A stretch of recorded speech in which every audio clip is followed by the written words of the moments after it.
Welcome in to Says Who Sports. I'm John Dauphin. We are joined now by a Cleveland high school basketball legend, the then St. Joseph High School, an All-American at Ohio State and most valuable player of the Big Ten Conference in 1982, the 8th overall pick in the 82 NBA draft by the Indiana Pacers. That draft featured names like James Worthy, Ralph Sampson, Dominique Wilkins. This man went for 36 against Dr. J and the Sixers in a game in the spring of '83. That Sixers team won the NBA championship that season. You can still find his 51 points scored in an Ohio high school state championship game at the top of the record book. Oh, by the way, also had 24 rebounds in that game. The longtime college basketball analyst for CBS Sports. In a few months, we'll see him again chopping it up in the March Madness studio with Charles Barkley, Kenny Smith and company. The man they still call Special K, Clark Kellogg. Clark, thanks for joining us here at Says Who Sports. Great to have you. Oh, it is great to be with you, John, and thank you for that flattering introduction, a lot of good and a couple of painful memories as you recounted some of my journey in the game, but grateful to have a chance to hang out with you and chop it up a little bit. Nice, Clark. Appreciate it. Clark, your games schedule early in the season like this, where were you last weekend? Where are you headed this weekend? I know the CBS main game on Saturday is A&M at Purdue at noon in Indy. Will you be on that call? What's your schedule these early weeks? Well, actually, I've got the weekend off. It's one of the few that I have during this time of year. But last week I was in the studio. We had Washington State, Boise State, and we'll oftentimes piggyback on the CBS Sports Network side and the CBS side as it goes for studio shows and halftime. So we had a full day doing a couple of halftimes for the CBS Sports Network, our cable partner on the broadcast network. And then we have the Washington State, Boise State game, which was surprisingly an easy win for Washington State on the road. But yeah, I'm actually off this weekend. And then we've got a big triple header on December 21st, the CBS Sports Classic. Ohio State plays Kentucky, UCLA plays North Carolina. We kick off with an early show and a game featuring Memphis to kick it off. So I have a full day on the 21st. And I'm actually going to call the game on the 28th. Howard at Hampton, we have the first ever HBCU doubleheader on CBS on December 28th. North Carolina A&T at North Carolina Central, and then followed by the Howard at Hampton games. Those are tremendous rivalry games in those conferences and for those great institutions, and it's really exciting for CBS to be doing a doubleheader of those schools that I get to be courtside for one of those. Great stuff. Clark, what is the travel itinerary like for you during the season? For example, and you've been doing it decades, do you fly for, let's say it's a Saturday game, do you fly on Thursdays for a Saturday game? Do you feel how's that work? No, Friday is good enough. Try to get there in time to visit with, typically we would actually watch a practice or two. When COVID derailed all of our lives back in 2020, we started to do a little more by Zoom or virtually where we would visit with the coaches. But now things being a little more back to normal, I'll tend to get there the day before and hope to catch a practice or two. And then day of, typically teams will shoot around, and that gives you another opportunity to watch and work on what they're trying to do in the game, and then have a chance to visit with the coaches. So yeah, usually Friday for a Saturday game or studio appearance. I'm watching games all week. I'm preparing all week to talk about college basketball, and then I home in if I'm actually going to be calling a game a little more deep with that respective game. But by and large, I'm always, John, thinking about preparing for March Madness. I'm trying to learn 100 teams before the end of the year, where I've got a bead on having seen teams either by video or in person, so that I have a pretty good handle as we get into conference play on the teams I'm going to really lock into that could very well be part of the field of 68. But weekend travel is Friday. Typically get back home Sunday morning or Sunday afternoon. Gotcha. Clark, What do you make of just some early season spice that obviously made headlines, but what do you make of that UConn 3 losses in a row, kind of spinning out a little bit? They righted the ship the other night, seemingly. Obviously all the attention back-to-backers, trying to go for a three-peat. It's way early. What do you make of that? Anything? Well, no, you watch and observe and you recognize, you try to keep it in perspective, John. They played 3 really good teams. I mean, the teams they lost to are probably tournament teams. I mean, if you were to end the season today, you would expect to see all of those teams in Maui in the field of 68 if the season ended today. So that lets you know, I mean, they lost by 1. They lost in overtime. Dayton handled them pretty. So, again, this is all part of growing. Clearly, they're a big story because they're back-to-back champions. They're a different team, but the culture is championship culture. I think they're going to be in the mix again to have a chance to perhaps three-peat. The landscape is really compressed. A lot of good, older, experienced teams, not necessarily experienced as teams together, but experienced as college basketball players because of the transfer portal, because of the extra COVID year. You have very few young teams across the country. Duke is a bit of an exception.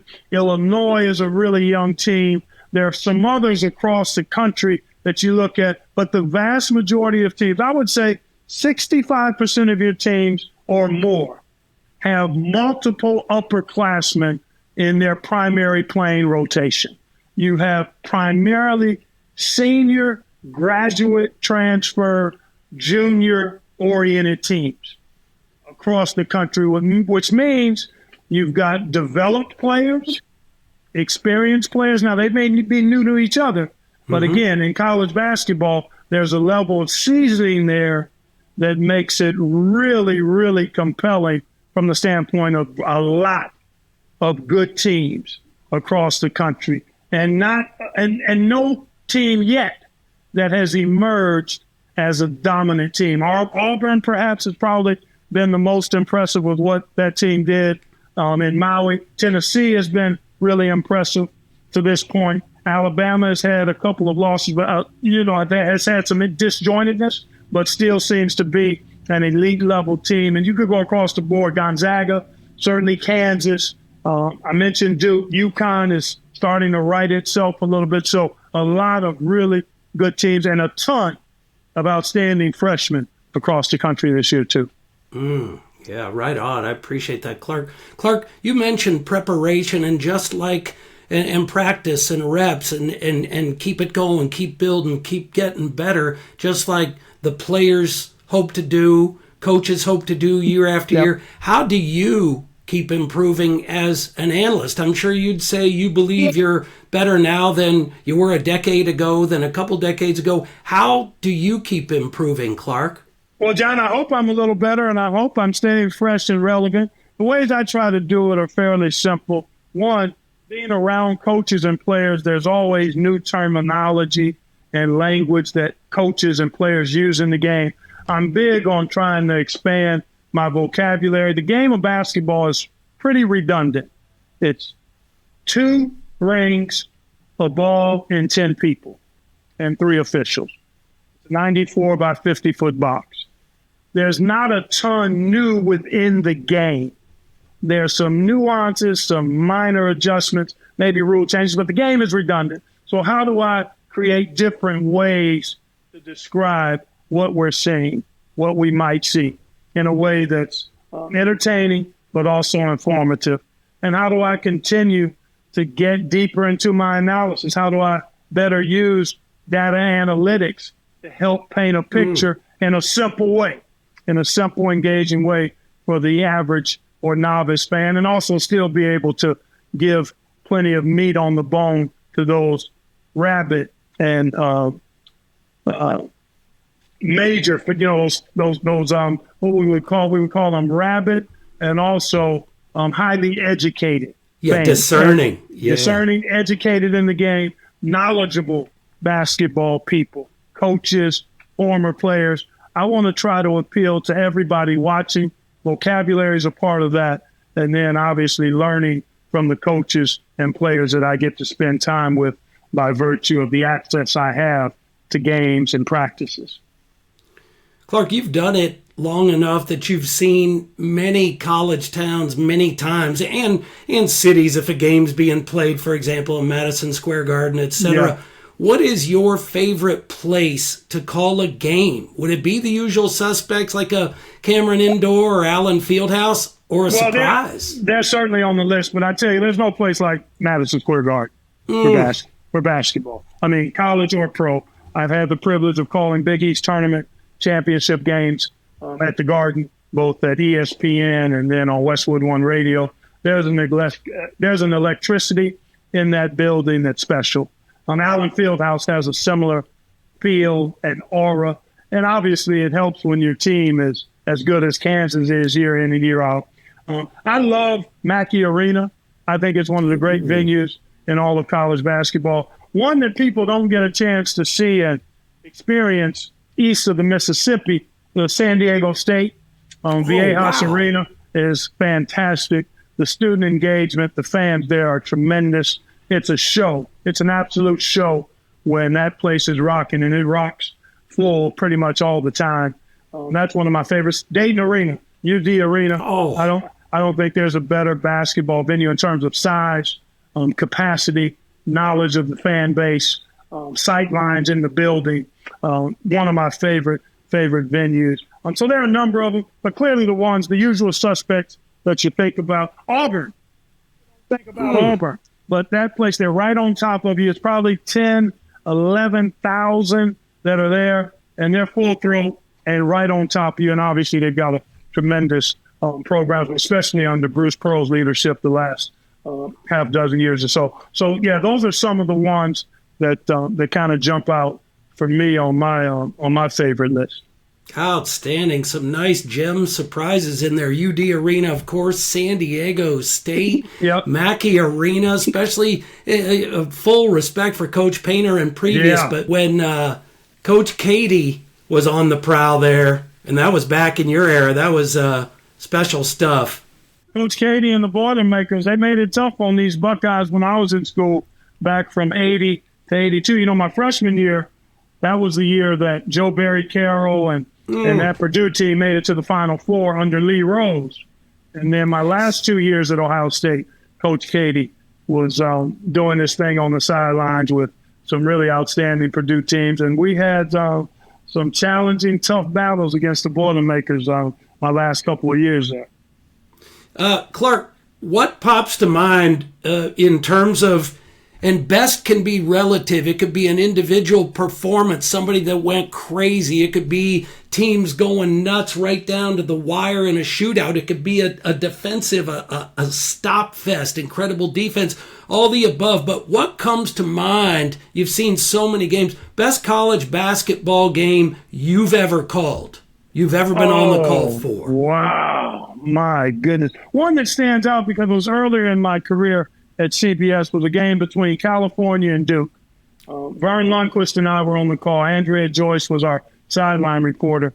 I believe it was a second-round tournament game, and Duke had Hurley and Grant Hill after they had won back-to-back championships, and Cal had Lamont Murray and Jason Kidd. So there were, several NBA players on the court, and the game was entertaining. It was up and down. It was exciting. It was back and forth.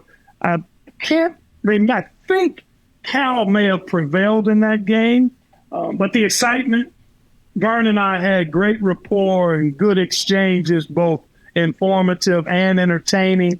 It just felt really good, and the quality of the basketball was phenomenal. I think the one of the 5 national championship games that I called with Jim Nantz, probably the Louisville, Michigan game in 2013 was one of the more entertaining championship games. Spike Albrecht went berserk in the first half to give Michigan a lead, and he had not played much at all during the season. I think he made 5 or 6 threes in the first half. It was kind of like a Hoosiers first half for a kid that hadn't played much but found a way to have a magical moment. And then Louisville, the favorite in that game, came back with a strong second half. But it was an up-and-down game. It was entertaining. It was well played.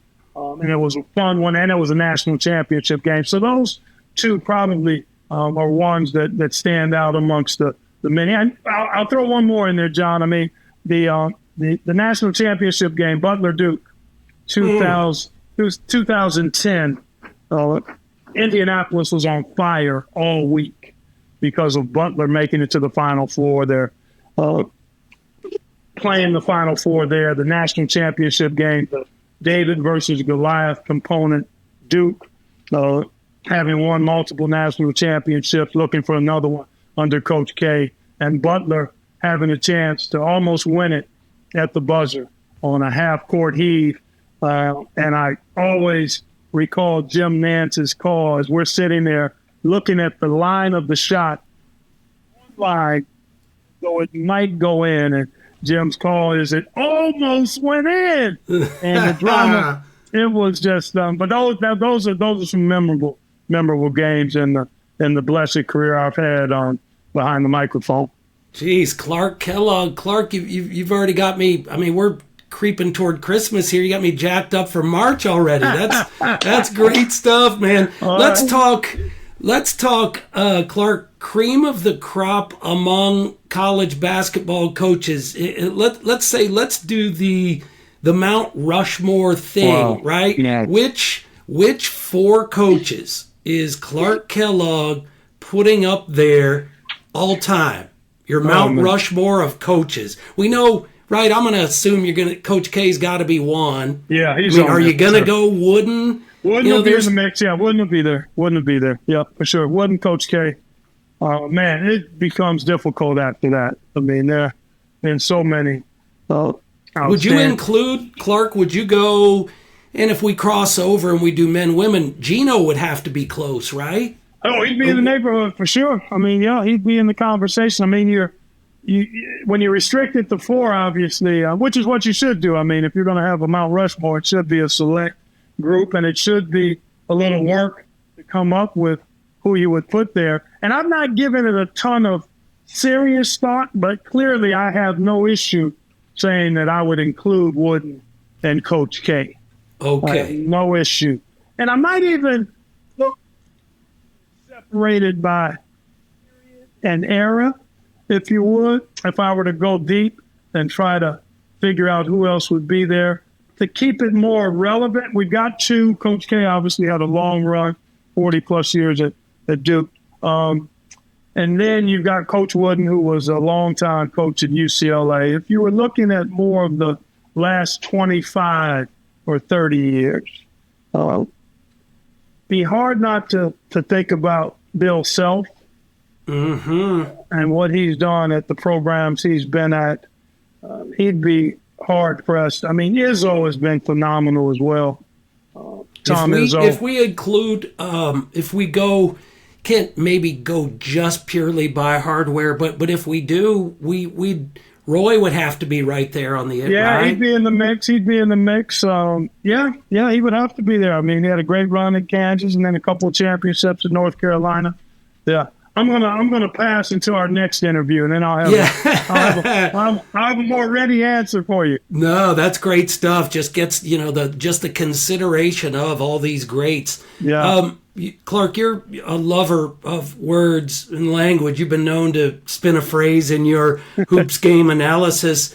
Share your mom's edict to you long ago about doing interviews and being effective on camera, etc., in terms of making her proud, and kind of the way she put it to you, if you will. Well, John, I've listened to a couple of your other interviews, and you go deep in the preparation because you had to pull that one out. So kudos to you and much respect for how you go about doing your show. Thanks, clearly that's been a driving force, that admonition my mom gave me way back when I was probably 8th or 9th grade.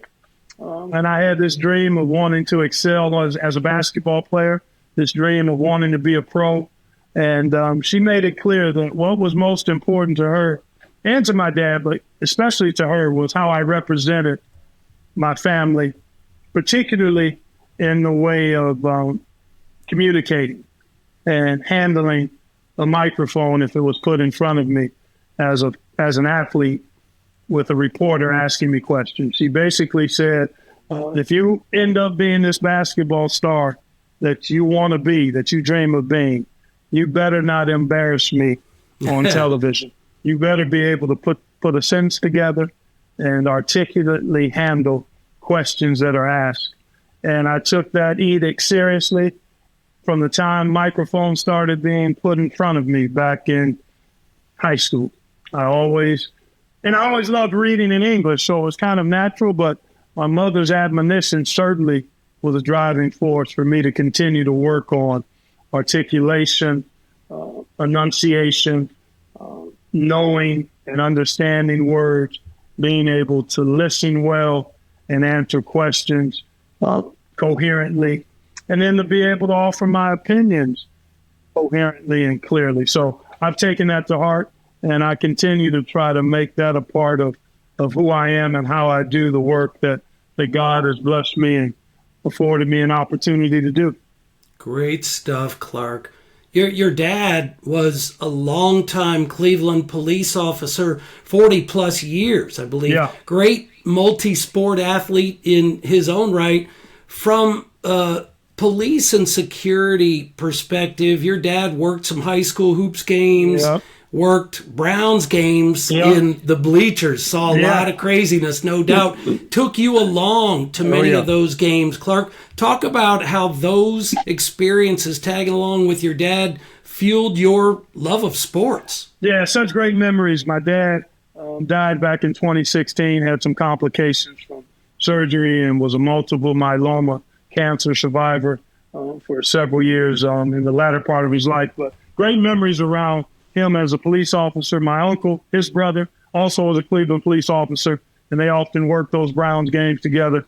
Loved going to Municipal Stadium to freeze my behind off during the winter, cheering for the Browns and hanging out with what wasn't the dog pound then, but ultimately became the dog pound. And then going to high school games, seeing high school kids out there competing in football and basketball and dreaming about wanting to be one of those guys, wanting to be on that court. I can remember telling my dad, I was maybe in the sixth grade, and I'm going to these games. I'm watching these high school JVers and these high school players play, and I'm like confident enough and foolish enough to say to him, Dad, I could go out there and play right now. Wow. I could go out there. And just seeing it gave me a chance to think I could possibly get a chance to do it. And then just the time with my dad, seeing him interact with his police officer colleagues. They enjoyed the game and enjoyed being around the kids. And one of the things I took from my dad as a police officer, he was always the kind who wanted to engage with all kinds of people. His uniform wasn't a sign of power. It was something that he hoped would allow him to gain respect and to be able to have conversations with folks, particularly young folks that maybe were going along a path that wasn't constructive. He always felt that he wanted to give them a chance to maybe get turned around, and that uniform would give him an opportunity to maybe do that. And I really respected and admired that about him. There wasn't anybody that he met that he couldn't talk to or have a conversation with and have a level of comfort with, because he respected people, and he always tried to treat people the way he wanted to be treated. Sounds like his son, Clark, for sure. You're a family man, 3 grown children, some grandkids. Yep. You've been with your wife, Rosie, since you met at Ohio State as a freshman back in '79. You've been married over 40 years. Big props. How did you and Rosie meet, Clark? Was it at a concert? Yeah. And who was the performer? How'd that happen? Well, we kind of go back and forth on who actually was performing, but I was with some of my basketball teammates. It was my freshman year at Ohio State, and we were at a concert, and Rosie was with some girlfriends. She was in high school. She was a senior in high school, and we crossed paths. I found her attractive and reached out, kind of dropped the ball after that initial meeting, but thanks be to God, I got a mulligan a couple of months later at a high school basketball game in Columbus that my brother was playing in. St. Joe's was in Columbus for a high school basketball event, and Rosie was there with some girlfriends again, and I didn't mess up the second opportunity I got, and we started dating and dated the 3 years I was in school. Rosie worked for the Convention and Visitors Bureau here in Columbus Didn't go to college, but we dated the 3 years I was in college. And then we got married after my rookie year with the Pacers the summer of 1983, and have been enjoying the blessings and challenges of marriage, and far more good than bumpy road for us. And we're grateful. 3 adult children and 4 grandchildren, girls that are 8 and boys that are 4 and 1. And I thank God daily for the gift of my lovely bride, partner, friend, and wife, Rosie. We've made a really good team, and look forward to this fourth quarter of our lives being the best that we've enjoyed. Amen, Clark. What comes to mind? What's the best, shall we say, if not advice, nugget of wisdom she's ever given you? I mean, I asked that because, and I've been with my wife, we've been married over 30 years, been together almost amen. 35. Kim, she knows you like nobody else, and saw you through, has seen you through those lowest moments that the public may not see, including back when your NBA career, when the playing days were done due to the recurring knee injuries. What's the best nugget she's given you that you live by? She gives me so many. I mean, one of them is she has great intuition about people. She really does. She's very observant. She's not very outspoken or outgoing or extroverted, but she's extremely observant, almost has a photographic type memory for certain things. And so she's always been able to counsel me to see what I might not see in people in a way to protect myself. So that's been counsel that oftentimes I've missed the advice when she's given it and then realize after the fact. But I've grown to accept her read and take on people more in a way that is helpful. And then the other thing is she's got a great sense of how to try to help me make other people feel good. She does a great job of that. Just little thoughtful words or gestures. And I've embraced that in how I try to go about being with and for people, particularly our kids, our grandkids, but even people outside of our immediate family, to be about making them feel good, lifting them up, holding them up. And then she just is extremely wise when it comes to assessing situations and kind of seeing them from 360 degrees. And, outstanding, Clark. Thanks for sharing that. Back to that night I mentioned in the intro, April 83. Now, you scored, if we just make the marker, let's just say 30, NBA-wise, you scored 30 many times in your 3 full seasons in the league. That night, you put up 36 on the Doctor and Moses Malone Sixers. Your Pacers lost in overtime.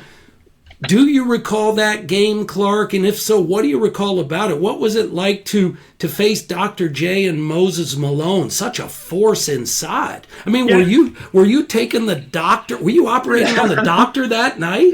Well, John, I can't honestly recall the specifics of the game, but I do recall the first time I got on the court against the Sixers. It was actually my rookie year that year in an exhibition game in Cincinnati where we played the 76ers in October of 82. And then obviously we played them a few times during the regular season. And just being on that court, having the reality, the dream being realized. Draft day is one part of the reality.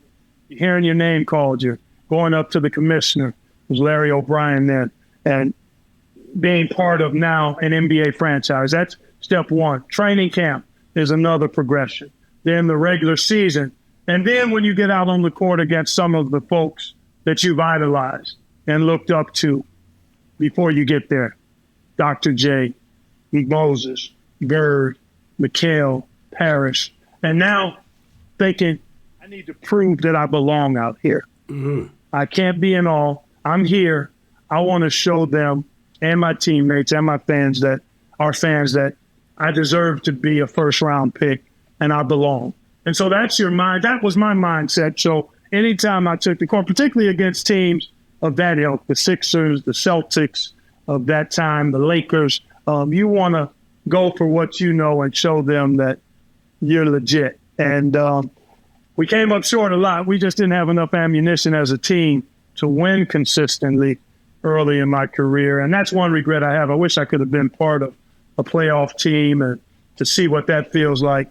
My left knee just wouldn't allow me to play long enough to see that happen. But I did give it everything I had when I was out there. And I think I proved that I belonged in the short career that I had. And I'm grateful for that. Clark, and you mentioned it, you came into the NBA at a historic time. I mean, from 82, 83 through mid and just later 80s, you had, like you said, Dr. J and Kareem and Bird and Magic. MJ had just arrived at the back of that. So many Hall of Famers playing in the league at the time you got there. Is there a moment you recall, Clark, with any of those established legends where, and you mentioned having to prove yourself that you're legit, where either you proved it and you went hard at somebody and took them aback, like wow, as a first moment, or vice versa, where somebody took you to school, took you to the rack, slammed, or any or all of the above there? Early in my career, Spencer Haywood was on the backside of his great career, and he kind of dragged me around and embarrassed me in one of my early games. He was talking all kind of junk. He had me all rattled. Thankfully, we won the game. I think I was 2 for 20. I rebounded okay, but I just was so discombobulated. He was looking crazy, acting crazy, knocking me around, and I struggled. I struggled mightily. But that was a good lesson for me. And most rookies encounter those kind of moments. That's just part of the process. And then there were games where I performed extremely well. One of my first games against the Celtics, we didn't win, but I went toe for toe with their top frontline guys, Bird and Maxwell and Parrish. And McHale was there as well. Yeah, and I played extremely well. Had a game where I hit a game-winning shot against the Celtics in their halcyon days. It was one of the highlights for a team that wasn't winning a lot to beat the Celtics on the last-second shot. So I had some moments. I can recall Bob Lanier. He was late in his career with the Milwaukee Bucks. Almost put me through the floor as I drove to the basket to try to score. But not long after he had knocked me down, I went right back and tried to dunk on him again. And he told me, young fella, that's what you got to do in this league. Wow. And so the late Bob Lanier, and then I got a chance to get to know him a little bit off the court and all the great work he did as an ambassador and uplifting people throughout the country and world, using the game of basketball as a way to connect people to productive lives and skills that would transfer. And really had a lot of respect and appreciation for who he was. But I do recall a moment when he told me after he just fouled me hard, like happened when you got in the paint, but affirmed that being aggressive and coming back at it is something that would earn you respect. And I appreciated that. Never forgot it. Wow. Bob Lanier, Spencer Haywood, great names. You're known for your success in your business world endeavors also, Clark. You've served on boards of directors for companies for almost a decade. You were a member of the Ohio State University Board of Trustees. Yeah. That's a governor-appointed position, no small thing to serve on that board, only 15 members. In essence, how'd that happen? Well, it's interesting. I served initially being an alum of Ohio State and obviously having great love for my alma mater and living in Columbus now, being a Cleveland native, and wanting to serve and be connected to the alma mater that gave me so much of what I've been able to enjoy and experience in life. Got an opportunity to serve on the Alumni Association board. And in many cases, board experience begets board opportunities. And so in addition to that Alumni Association board tenure for 5 years, that kind of laid the foundation for having an opportunity to be considered when there were some spots available for appointing. And the Governor Ted Strickland appointed me in 2010, one of the great honors and privileges of my life to serve as a former student athlete on the Ohio State University Board of Trustees, a 9-year appointment. Learned a tremendous amount, John, around what the institution means as a land grant and the people that I was able to serve with. Just great experience. And that led to opportunities for a couple of public board appointments. A bank in Indiana, First Merchants Bank, and just recently RLI Corp, a specialty insurance company in Peoria, Illinois. Both very successful, great culture companies. But I think so much of it is tied to my athletic background. What you learn in athletics when you achieve at a reasonably high level, and I got to the highest level in terms of being a pro in the sport that I chose. And there are lessons that are transferable in life and in the business world that people tend to value. And if you continue to learn and grow and expose yourself to new learning experiences and opportunities. I've always had a fascination with business. I love people. And so it gives me an opportunity to learn, grow, but also to serve. And those are areas that really resonate with me. And I'm grateful to have a chance to continue to broaden and expand the life that God has given me for the benefit of me and my family, but also for the benefit, I hope, of community and society. Clark, from an athletic perspective, in terms of being a board member, from a coaching perspective, educate us a little, if you will, on in terms of being on that board. If Ohio State, and there were those moments where I believe you were part of the board at that time, right? Yeah. Coach Tressel stepping down, Thad Matta, the parting of ways with Thad. If Ohio State at any point, for whatever reason, decides to part ways with a coach, what is the process? How does that work with the athletic director also? Can you describe the process? And ultimately, for example, no matter what the given AD thinks, does it not come down to ultimately the decision by those 15 board members? How does that work? No, the board is obviously heavily involved in overseeing how the institution is run and operated, but the president reports to the board, and obviously the president oversees the institution's various departments and areas, academics, our medical center, athletics.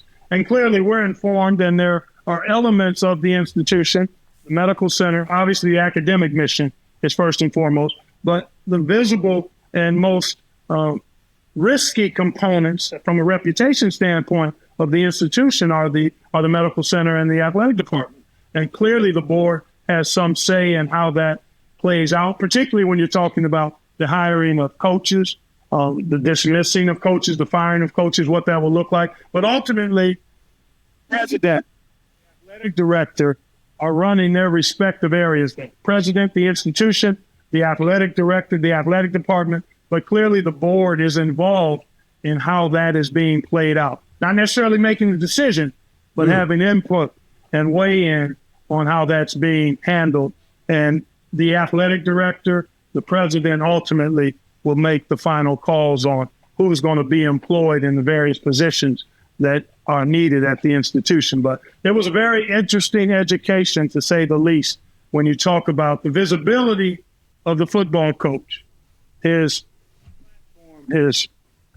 scrutiny, the level of success the athletic program has had and is expected to have, particularly in football. So those are high profile and much scrutinized decisions, and therefore the board has some weigh in and some responsibility in that space. Great word there, scrutiny. And indeed, we know, kind of there's a lot of energy right now around that from a football perspective. Ideally, Ohio State, and you certainly would say as a former Buckeye, go win the whole thing. Who knows? Who knows what's going to happen? That's right. I've already claimed it, John. Very disappointing loss against Michigan, but hopefully they've regrouped, and now they've still got an opportunity to do something special. It's not going to be easy, but winning championships shouldn't be, and they've got enough ammunition, I think, to make a remarkable run and perhaps win the first expanded version of the college football playoff, the same way they did when we went from just 2 teams to 4. So I'm really excited about their opportunity. I hope they are and ready to meet the challenge. Yeah, it's right around the corner. And also, around the corner, Clark, is Christmas time. We're in the midst of the holidays. What is Christmas like for the Kellogg family? Any particular traditions? Do you travel? Do you spend quality time together at home? What's that look like for you? For the most part, as the kids were growing up, we tended to keep it fairly simple. It would be a Christmas Eve service at our church where we would focus on the reason for the season. The Messiah Jesus has come to save the world from its sin and to give light and life and hope to those who would receive him. And then we would have a wonderful meal together and time together. That was the foundation of our tradition in terms, and also obviously opening and sharing gifts. But the crux of it and the center of it was focused around our Christmas Eve church service and then spending time being thankful and worshiping God through Christ. And now it's pretty much the same. Adult kids that are a little spread out with grandkids and looking to establish their own traditions.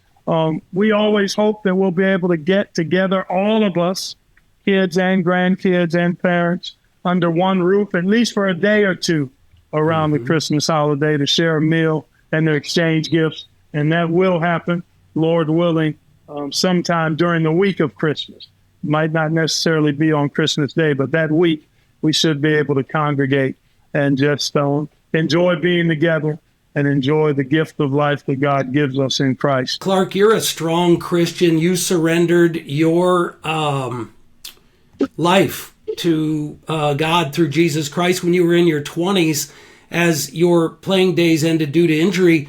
What was the pre-Christian Clark Kellogg like? We've only known you of the grace and of that commitment, life commitment to God through Christ. Was there, prior to your commitment, big ego, selfishness? What was the Clark Kellogg prior to the surrender? That's a great question. Obviously now, having been in Christ for the last 38 years of my life now, it was November of 86 when I made that confession of faith and commitment to surrender my life to Jesus. And so our children have only known me in that vein. Our daughter was born in March of 87. The boys were July of 89 and December of 91. So they've only known me as a Christ follower. Prior to that, and compared to where I am now, as I've grown over the years through the Word of God and through the encouragement and challenge and fellowship and friendship with other believers, men and women alike, I look at what I once was, and I do sense a bit of cockiness and lack of humility, but that's not really completely accurate because I was fairly grounded because of how I was raised. Well, I knew basketball afforded me some level of notoriety, but my parents, extended family, always were quick to remind me that the essence of my life wasn't about what I did or whether people saw my name in the paper. It was about how I carried myself in representing my family, my school, my teammates, and that being a decent person was more important than excelling in basketball. And so I always took that to heart. I really did attempt to try to be considerate of others, compassionate towards others, to not think of myself any more highly than I ought to just because I excelled in a sport, to be serious about school and any work that I was required to do as it relates to chores or jobs, to try to be a decent was always something emphasized. So I was a decent guy. I was considered to be a good guy, if you will, for those that were around me. I had my wild moments, just like everybody does, and mine were relatively tame, but still a bit wild, but nothing out of the ordinary, John. And I'm thankful for that. I had good people around me. I tended to try to listen and do the right thing more times than not, even though I fell short quite a bit. But in general, I was consistently trying to excel in my schoolwork and in my game on the court, but also in how I conducted myself as a person. What is your favorite passage from the Bible, Clark? Wow, there are so many that I love. I love the 23rd Psalm, the 6th verse Psalm.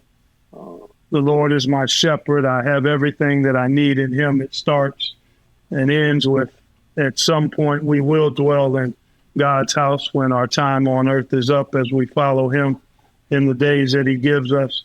I love a passage in Proverbs, many in Proverbs. We have plenty of scripture throughout our house, and one of my favorites is Proverbs 4:23. Above all else, guard your heart, for your heart is the wellspring of life. In other words, everything about you starts with your heart. And so guarding that is a huge, lifelong priority. And then I'll share one other one that I think about a lot and tend to try to live by. A generous, again, from the book of Proverbs, the 11th chapter, verse 25. A generous man will prosper. Those who refresh others will themselves be refreshed. And I seek to live by all of God's word as it becomes more revealed to me. But those are some that stand out. All the Psalms are phenomenal, and the Proverbs are great wisdom, daily wisdom. But those are a few of my favorites.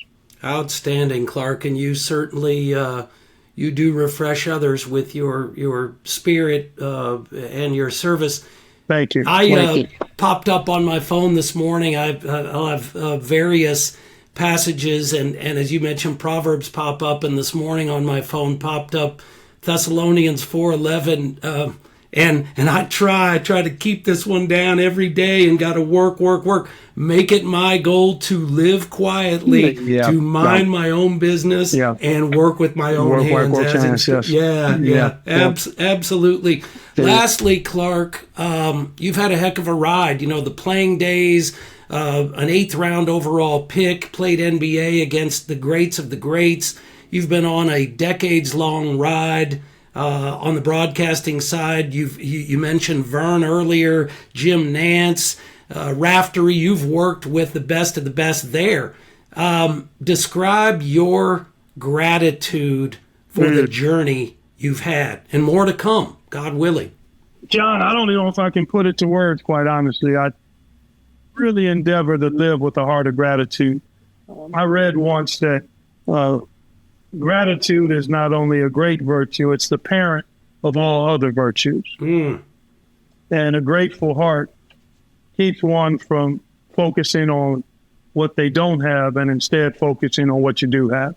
And that's how I try to approach my day, every day that the Lord gives me, how I try to move and be and live in the spaces and places that God has me in, as a father, as a husband, as a poppy, as a friend to those in my circle of friendship, as someone in the community where we live, as a broadcaster who is public facing, as a teammate to my colleagues at CBS and in the greater world of broadcasting, to the fraternity that is the game of basketball that I've been part of for decades.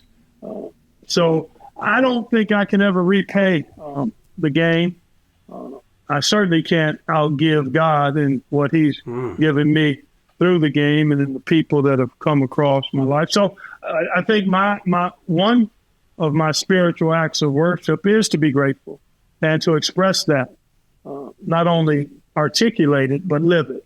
A joyfulness, a gratitude, a humility, desire to see other people experience joy and blessing in their lives, and to hopefully be part of bringing that about through how I live and how I hopefully point them to the light and life that is Christ in the way I go about living the life that I've been given. But gratitude is a foundational value, a foundational principle, a foundational pillar in my life, and I pray we've embodied that for our children and our grandchildren as well, that they feel that, they see that, and they embrace it for themselves.